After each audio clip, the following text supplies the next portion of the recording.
This is my weekly reminder that I don't read the manga for a couple of reasons. Number one, I have finals coming up, so there are more important things that I should be reading. Second of all, there's only 3 episodes left. Another thing is that if I were to read the manga right now, I think it would just serve to make me upset when I watch the anime. Because a lot of you in the comment section, I can tell you're pissed.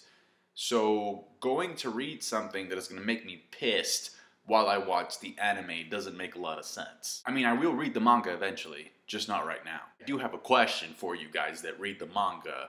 What are you more pissed off about? The fact that the anime is skipping shit that you wanted to see animated, or the fact that perhaps the anime is working to spoil stuff that will happen in the manga that I know for a fact hasn't happened yet? Like, I know I googled Kurome, and it turns out that in the manga she's still alive, so it's kind of like, oh. And you can be upset about both things. It's just like, I want to know what pisses you off the most. This episode started with a grieving moment for Night Raid. You have like an agenda thinking about Suzuno as a partner. You got Tatsumi with Mind's ribbon and stuff, and you know, everybody's upset. And then the entire episode just revolves around Kurome and Akame's relationship, and a little bit more build up, and then their final fight, which, from an anime-only watcher, I can tell you, it felt like it was rushed. Throughout the show, there was so much build-up to this one confrontation. I would have expected this fight to go on for at least an episode and a half, and it didn't even last 1 episode. And then it got kind of interrupted by like this robot. And I can kind of see what they were trying to do with the robot, you know, emphasize the fact that even though this is a fight to the death, they're still sisters and they still have each other's back. And they work well as a team.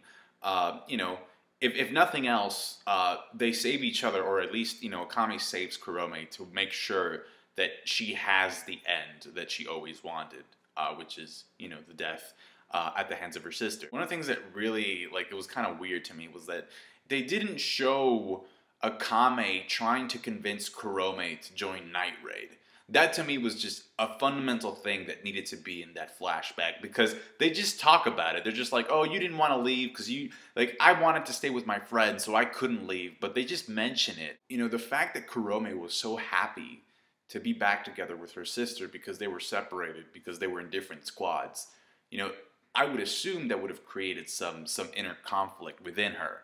But they didn't show any of that. It kind of felt like they both gave up on each other very easily. At least that's the way it appeared to me. They take care of the robot, which I guess foreshadows what's going to happen in next week's episode, because it looks like the Emperor has, like, you know, another set of robots or something. And then Wave and Tatsumi show up, and I kind of wanted them to fight, but, you know, they just stand there, like, they tackle each other a little bit, but they respect the girls so much that they're like, okay, no, this has to happen this way. And to be honest, like, by the end of this episode, I honestly don't see any reason as to why Wave and Run, why they're still Jaegers, but there's just no motivation to be in the Jaegers anymore, because they've completely dismantled. So it's like, those guys are better off joining Night Raid, because Wave doesn't even know what he's fighting for, and then Run, he was never aligned with the capital to begin with. I guess, yeah, he was just there to spy on people, I guess. Hopefully whatever information he was able to gather is able to be used for the greater good, because other than that, then his character literally has no purpose. And then Wave, I think the thing that really kept him centered or aligned with the Jaegers was Kurome, the fact that he wanted to protect Kurome, but now that she's dead, it's like, there's no allegiance there. Like, Eseth is not even there. She's riding off on a horse, killing freaking rebels and stuff. There's this one dude she splits down the middle and then freezes him, and his half just slides down the ice. So Akame takes out Kurome, and it was kind of obvious that that was going to happen, because, well, number one, Akame's kind of a main character, and second of all, Kurome was kind of sick. And even if she wasn't sick, ever since they were little, like, Akame has always been stronger than Kurome.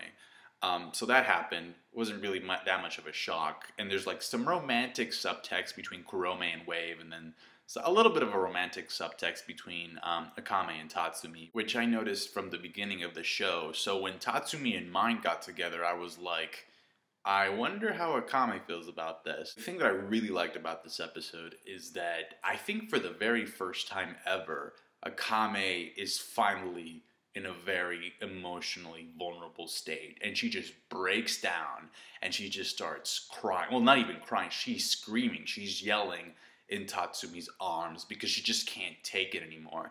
And she's always, like, before this, she was always about, like, keeping your feelings hidden and just, you know, not letting get to you because there's other people that need you to step up and be there for them. But in this, and it's interesting that it happens after Kurome dies and that she doesn't have this reaction with any of the Night Raid members, but her sister dies and she just can't take it anymore. That scream of hers, like, it got me. I was like, holy, like, it didn't really hit me how much of a deal it was until I saw her do that. So props to the voice actress. There's just so much death in this show. It's ridiculous. Like, it wouldn't surprise me if, like, in the end, there's just nobody there. Like, all you see is a bunch of fucking tombstones. I thought the episode was okay. That final scene with Akame made the episode for me. Tell me your thoughts, manga readers, anime only watchers, in the comment section below. Subscribe to my channel to get more Akame Ga Kill reviews.